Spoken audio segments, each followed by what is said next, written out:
back to Falcons City Limits. Today I'm here with head football coach Jason Young. Thank you so much for sitting down with me today. Yeah, thanks for coming in. Of course. Okay, first and foremost, I want to know kind of what your story is when it comes to football. Like, did you play in high school? How long did you play? How long have you coached? What made you want to coach? Just everything. Yeah, I played in high school. Matter of fact, I come from a kind of a long line of coaches. Nice. Grandfather was a coach. My dad was a coach. Matter of fact, my dad's the second winningest coach in Kansas history. Okay, wow. High school history. But yeah, so I got the pleasure of playing for him. Went and played college ball, junior college first at Butler County up in Kansas, and then got recruited, played at UTEP in El Paso. From there, I started coaching. Started in college, student assistant at UTEP, then got a job back in Kansas, Fort Hays State, Division II school, then to Emporia State, Division II school, then Hutchinson Community College, which is junior college. Then from there, I went to Oklahoma State right when Mike Gundy first got hired. I worked with him for a few years. Then at that point, I didn't get the college job that I wanted. I kind of got tired of not making any money. So I decided to come down to Texas and coach high school football. Perfect. What is your favorite aspect of the sport? Probably the aggression, to be honest with you. It really is. Because there's not many sports where you can go out there and just lay a shoulder into somebody and legally get away with it. Too true. It's just, I think, especially there's a lot of people that have that, especially young boys. For sure. Have that. There's some aggression, and it gives them kind of a release to get it out with, and not doing it out in the actual society. Yes. But yeah, for sure. Now, as a coach, what aspect do you look for in your players? Hard work, first and foremost. If they're not a hard worker, then they're not going to make it. Not with the demands that we put on. If they don't have that work ethic, they're never going to make it. But then also attitude. It's tough to get out there and because these coaches, they're going to coach them hard, and if they don't have a good attitude, they're going to have a hard time, taking coaching first off and getting better. So, attitude and effort, definitely top two. Now, obviously, football is a very physically demanding sport, but do you have a key in kind of training your players to be mentally tough when it comes to being on the field? Yeah, absolutely. Everything that we do, as far as our off-season program and any of our strength conditioning stuff, it's always geared to reach a certain tempo, a certain level of intensity. So the biggest thing is when you want to go out to that game, you want your kids to have already experienced a high level of intensity. And so when you actually get to the game, it should be actual step down. Yeah. Everything that we do day in and day out, it's to work at that level. That makes sense. Now, football switched districts this year, so how do you think that will affect y'all's chances of making playoffs? Well, first off, there's two less teams, and so that just means that you don't have to. I think we had to beat 4 teams in the previous district to get into the playoffs, 4 or 5 teams, and this year we'll have to beat 3. And also, that was a really tough district we were in. There's some really, really good schools top to bottom. Not that this district doesn't have that, but there's definitely, as far as with our population, it's a little more even in our favor. So, going along with that, what will be different from this season versus last season? You're a new coach last season, right? Now that you've kind of had that experience in the year, like with the team and kind of knowing everything that you know now, how will it be different? Well, last year, we were still really young last year. We had a lot of juniors and sophomores, starting on our varsity. Our senior class was pretty thin, talented. Yeah. We lost some good players, but there just weren't many of them. That's big for us right now. Is those guys got a year older. Our defensive coordinator, it was his first year as defensive coordinator last year. He's got another year in it, so he's better at making adjustments and with overall schematics of it all. But offensively, it's kind of the same thing. We're second year under our new RPO system, and we're just a little more experienced, so it's going to work in our favor. Yeah. What is the biggest goal for this season, and how will you as a coach help make sure that your team achieves that goal?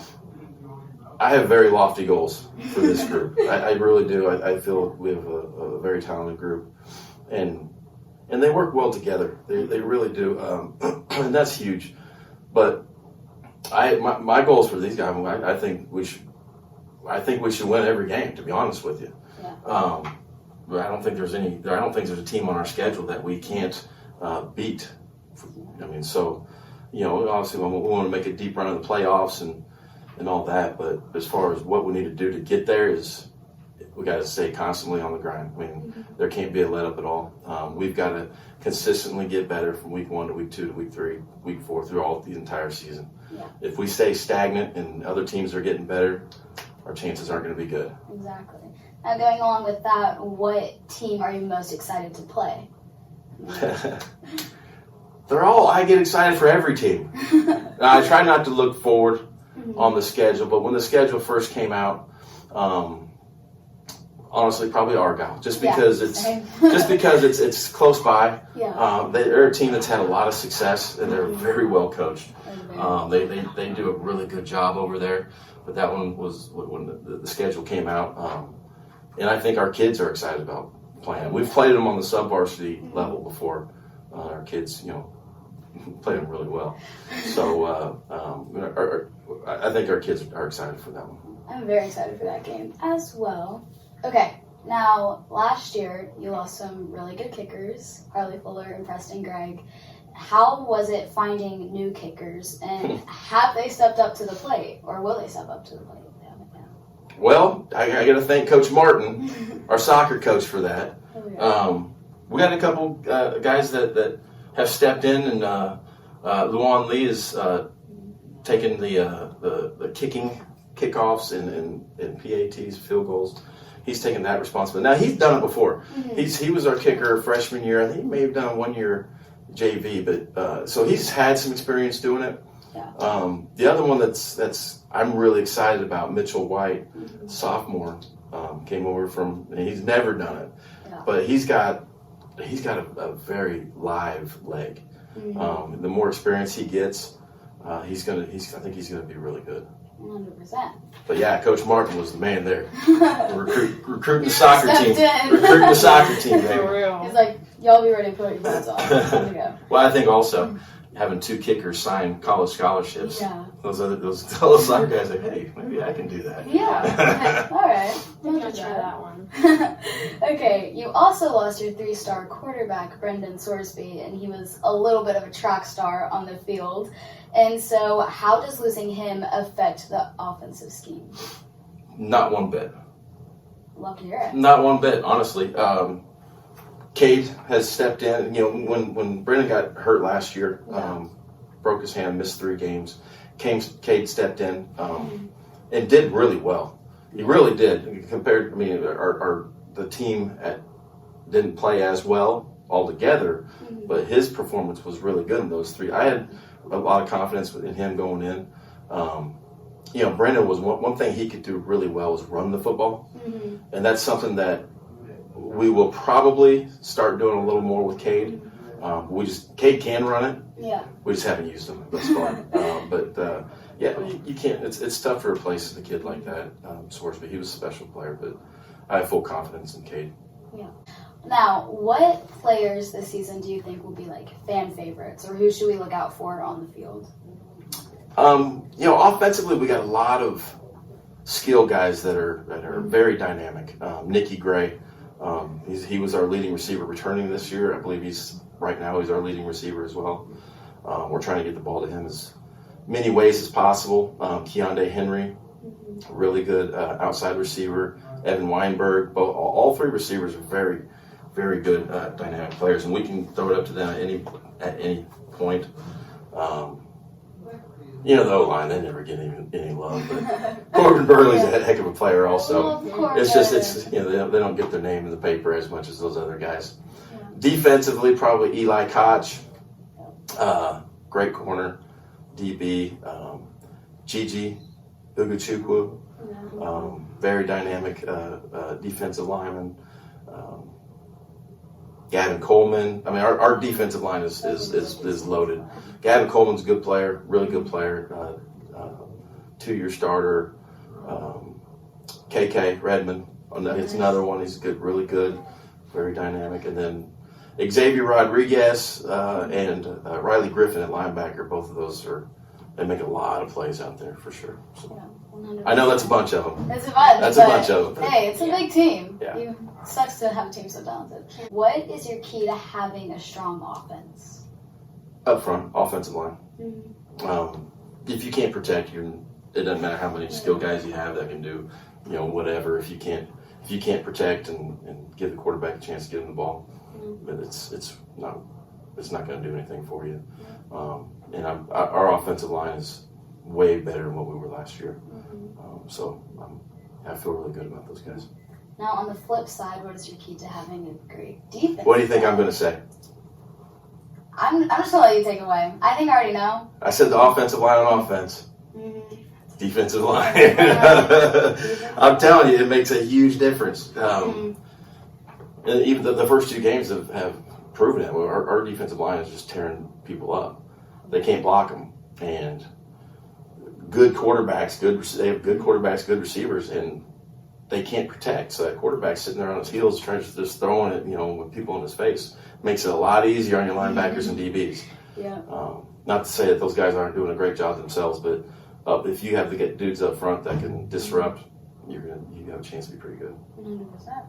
Last serious question, we'll do some rapid fire just for Okay. fun. What makes coaching at LD different than anywhere else you've coached? Because I was at the college level, which is that's its own different deal, and I enjoyed it. I enjoyed coaching at the college level, especially at Oklahoma State, those big schools. It was fun. Just the fan support and everything, especially at that school.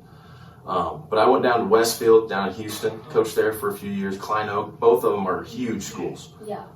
In the city, they're huge schools, very successful schools. But here, there's the small town atmosphere that I just love. It's very similar to where I grew up. Everybody gets behind all athletics. At those other places, we didn't have homecoming parades. We didn't have stuff like that small towns typically have. So that's probably the biggest thing. I know. Homecoming is a week-long experience for sure. Oh, yeah. Okay, now we're going to get into some rapid fire. Okay. Just have a little Okay. Just have a little bit of fun. Okay, if you could coach anywhere else, where would you coach? That's a tough one. Because I haven't there since I've been here. I haven't thought about leaving. Oh, perfect. So I love that I answer. got no real answer for you. If you could coach any other sport, what sport would you coach? Track. Track. I was a thrower in college and Ah. went to the Olympic trials and all that stuff. Track's a passion. Okay. So why'd you decide to coach football instead of track? Why'd Why'd you choose football? There's not a whole lot of fans that show up for track meets. No, there is not. To be honest with you. If you could eat one thing for the rest of your life, what would it be? Probably good tacos. Tacos you say. That's a good answer. What is your biggest fear? Probably the biggest fear is just the feeling of not being able to do what I want to do. Like I right now I feel very, very blessed Yes. to actually get paid to coach this sport. Yeah. And the fear of losing that would be huge. Do you have any nicknames? I've had a few. All my friends call me JY, just my initials. When I was playing ball at UTEP, they called me Kansas just because I was the only person they knew from Kansas. Jay Wizzy, Jay Wiggle Wiggle. That's about it. Everyone's gonna call you Jay Wiggle Wiggle. Last question. This one's the most important. Okay. Are you proud to be a Falcon? Absolutely. Yeah. That's a good answer. I've been here 11 years now, and I love it here. We moved our daughter over here to go to school here. I mean, my wife's the principal over in Frisco, and she was going to school over there. But LD's just better. yep, it's just better. Sorry, Frisco. Can't compare. It's just better. Well, Coach Young, thank you so much for sitting down with me today, and thank you everyone for watching. Tune in next time. Go Falcons. Go Falcons. Yes. Caw.